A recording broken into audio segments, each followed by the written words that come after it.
I'm with Chris Ammonds after tonight's shareholders meeting. Can you say a few words to a wider audience about what's gone on? Yeah, absolutely. It was, shareholders meeting sounds a bit kind of formal, really. It wasn't. It was just really an informal kind of update because the end of February is 9 months position in the financial year. So we kind of committed when I came in to try and be a bit more forthcoming with information. So we've done sort of 3 months, 6 months, 9 months updates and briefings. And basically it was just really good to sort of be able to share with shareholders that we continue to move in the right direction.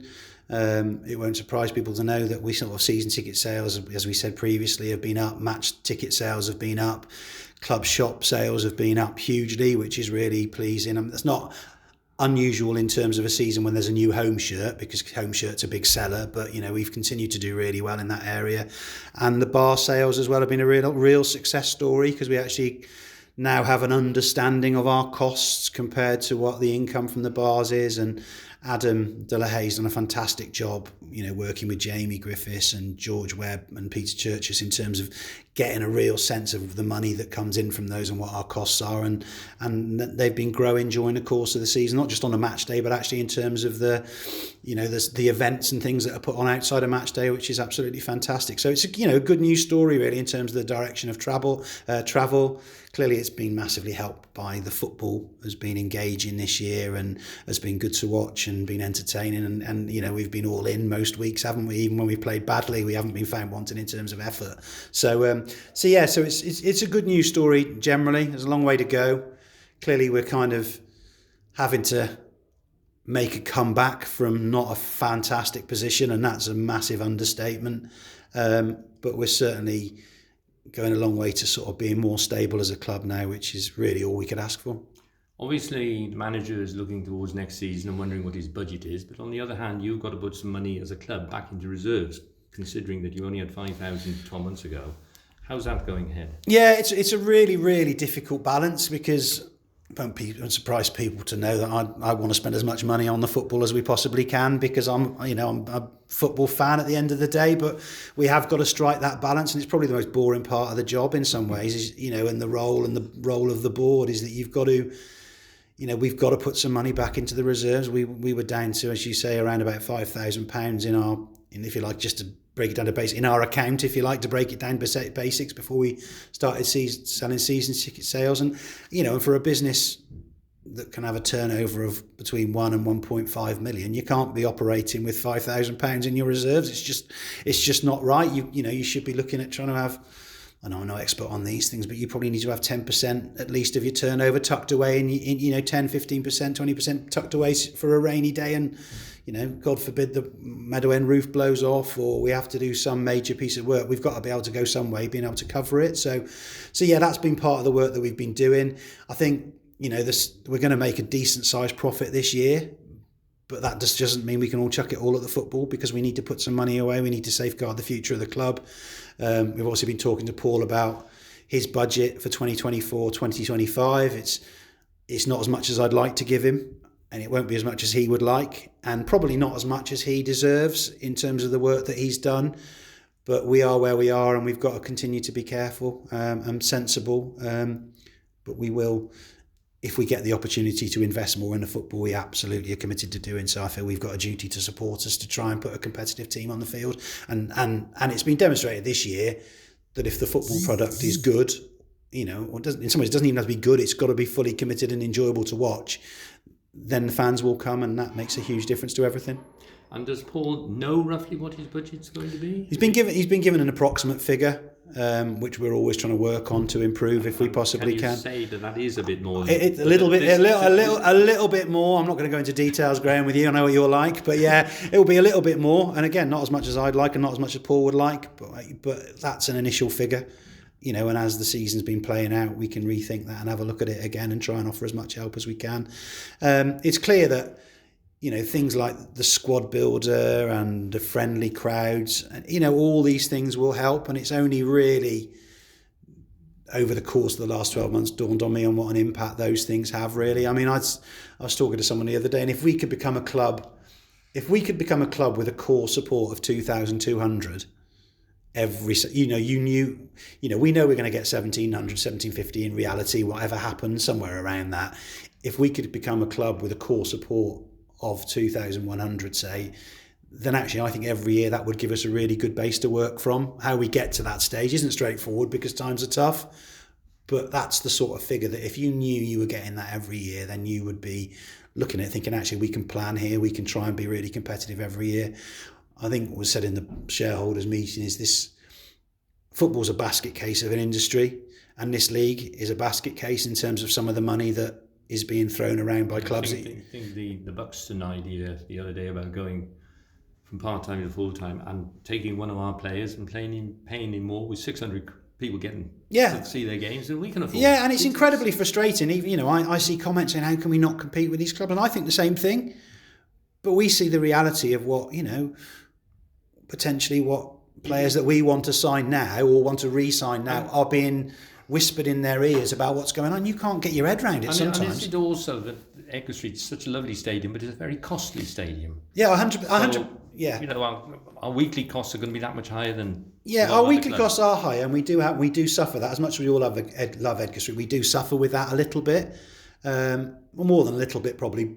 But that isn't the massive impact. The massive impact is some of these clubs have got individuals who are putting in sizable sums of money and are happy to lose that sum of money.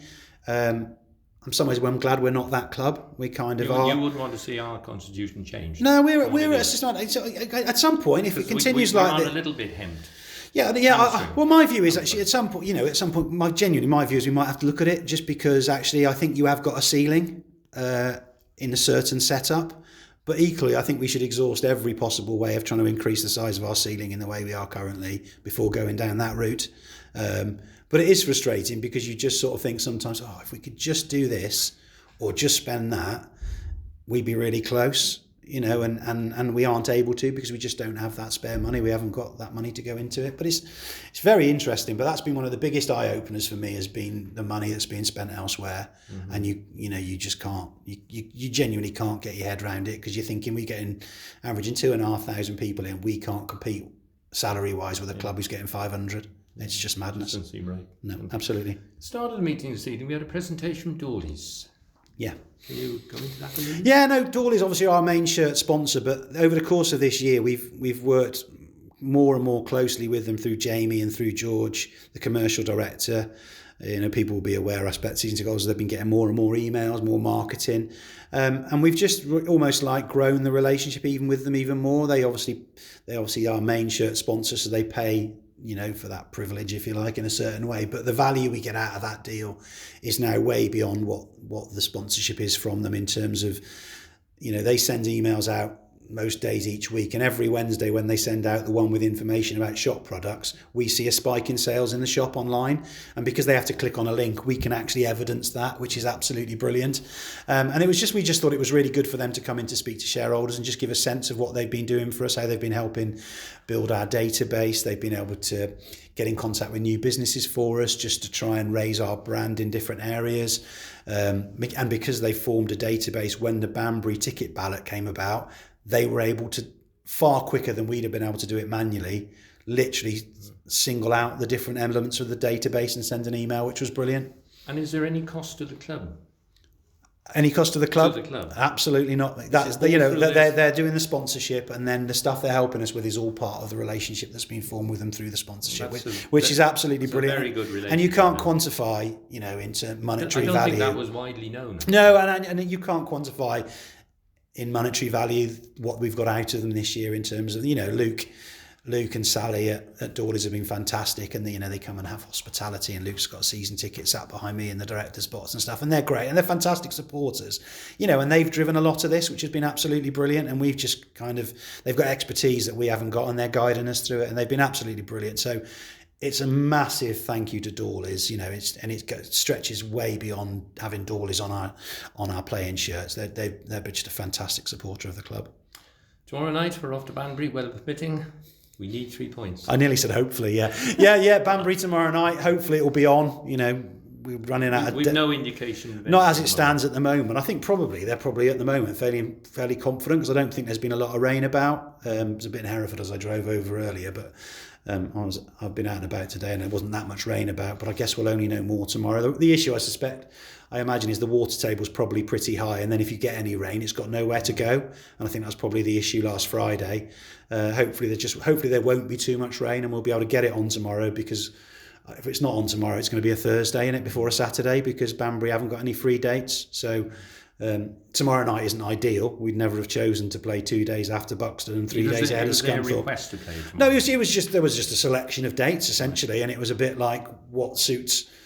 Where do you want to go and what do you want to go with? And if you like, Wednesday we probably thought was a sort of the best of a bad lot, really, in many ways, and get the game done. But yeah, it was one of those things. You asked Paul what Paul's preference is. I think preference is probably the wrong phrase, but in terms of when it was, that was the sort of date that we settled on. We're still in with a chance, and if we go and win Banbury, we're only 2 points off the playoffs. That's exactly right. We can only control our part of it, can't we? It was disappointing yesterday because I think we probably deserved to win the game overall, and had we scored, I think if we'd have scored in the first half hour when we were dominant, we may have gone on and won the game. So it was frustrating, and obviously everybody was disappointed with the goals we conceded. But I think if you go and get 10 points out of your last 12 now, or even 12 out of 12, you're not going to be a million miles away come the last day of the season. And I think what would be fabulous, and I think everybody deserves it, players, staff, office staff, everybody, supporters, volunteers, just if we could come here on the last day of the season and there was still even the tiniest little sniff of the possibility, I think it would just make a great day. And I think a good financial day as well. Well, yeah, and I, to be honest, I think that's obviously part of it, but I think the players deserve to have a big crowd here on the last day of the season, whatever happens. And we know that if there's still a bit of interest, then they're going to get an even bigger crowd. But I think the players have earned the right to expect to have a good crowd here on the last day of the season, whether we've got something to play for or not. And so, yeah, I'd love that to be the case. Finally, you've been here a year. I know, yeah. Is it to the day? Or? It was to the day, April Fool's Day last year, Graham. Couldn't be more apt, could it, in fairness? I wouldn't comment on that. No, absolutely. Yeah, no, it's been... we haven't got to re-elect you there yet. No, I don't think so. Nobody's what mug would take this on, that's what I'd say. It's been quite a mad year, incredibly challenging year. Obviously, I discovered things not long after I'd started that I hadn't expected I was going to be able to deal with. Clearly, the financial picture wasn't clear when I sort of came in. But I've been really pleased with the support I've had. It's not down to me. I just come out and talk to people really a lot of the time. But the amount of work that's done behind the scenes, I've been so pleased with. Obviously, I refreshed. If you like, the sort of founding shareholders side of the board was refreshed, and George Webb came in, Darren came in, and Peter's been kind of reinvigorated, I think, by people coming in, and that's made a huge difference.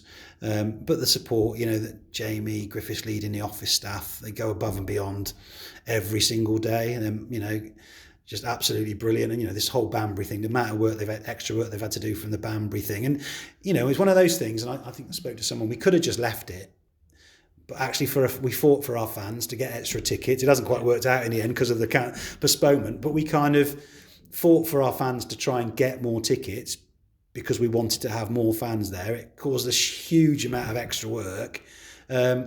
But they just do it because they want to do their very best for people. So yeah, it's that sounded like an Oscar speech. It's a massive thank you for me, really, to everybody. The support's been fantastic. Paul and the players have done a fantastic job. Volunteers continue to be brilliant. So it's been a mad, crazy year. It still feels very surreal, even a year on, to sort of be in this position. But I think I've probably enjoyed it. If I drill down into it, I think I've probably enjoyed it, Graham. I think from both the shareholders and supporters, we'd like to thank you for stepping into the job and steadying this ship here, because 12 months ago, this place was on the rocks. It's a lot better now. Thank you.